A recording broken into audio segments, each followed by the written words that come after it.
So we've been boiling for a little while here, maybe an hour and a half. And you can definitely see the difference between the sap that's going in and the processed sap that's over on the right that is getting close to syrup.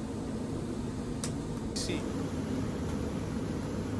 if you can peek between the steam, you can see on the left is where the sap is coming in, and on the right is where the syrup is beginning to collect down at the bottom there.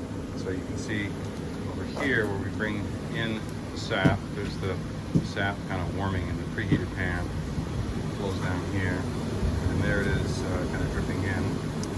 And that is just plain old sap from the tree, but remember it's concentrated because we had the advantage of ice earlier in the season.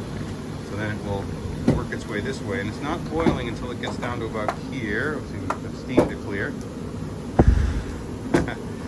So it starts to boil about here in the pan, and then as it goes along, it's boiling more as we work our way down. So there you can see some yellow, and as we move our way up, it goes that way, and there's a hole in the bottom of the pan, or you can see the hole right there where the liquid comes through, and then it works its way this way down to this end where it will collect it as syrup. So we're measuring the temperature, and right now at about 216, 217 or so degrees Fahrenheit. And we're shooting in the 220s or low 220s to be able to test it to see if it's the right density. There we go. We'll definitely have syrup today.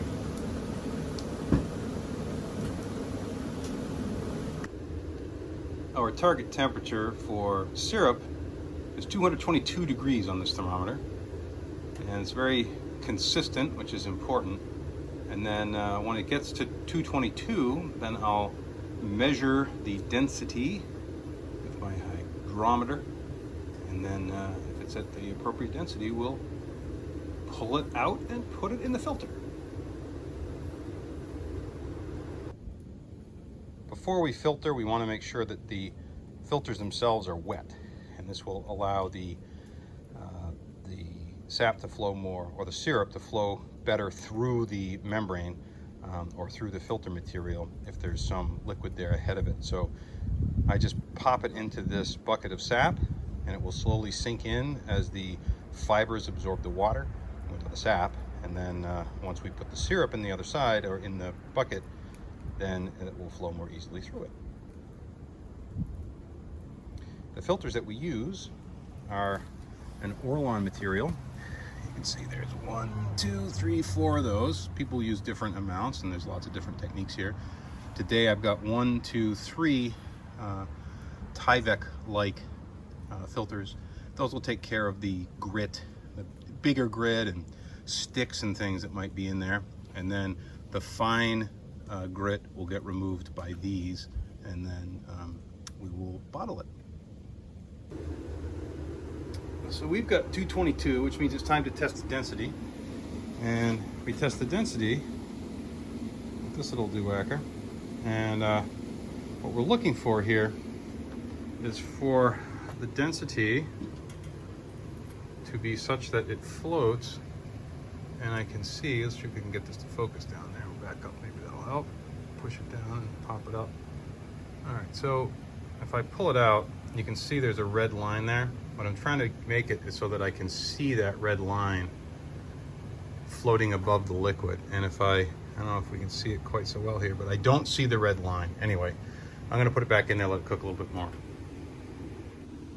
So now we can see that red line, and that means that we've got syrup, so it's time to take it out, and it is time to put it in the filter. So once it comes out and ends up in the bucket, then we put it into the filter. So you can see it's all in there, going down now. And we'll go through all those filters and store in this tank. And then from here, once it's stripped out, we will put it over in that tank, which is where we'll finish it. So we'll go through yet another filter in the top of that. So it's done dripping, and it's going into the final storage. So this is where we actually finish it.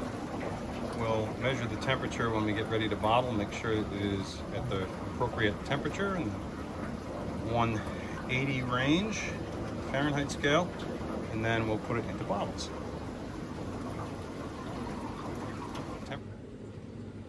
And so we come to the end of another day in the sugar house. We've run out of sap, so we can't cook anymore. And we just kind of let it work its way down. We'll take whatever's left, and then it'll not burn. Not going to put any more wood in there, just let it kind of go. And then over here, we have the filtering, the last bit of filtering going on. So maybe put it in bottles tomorrow, maybe tonight.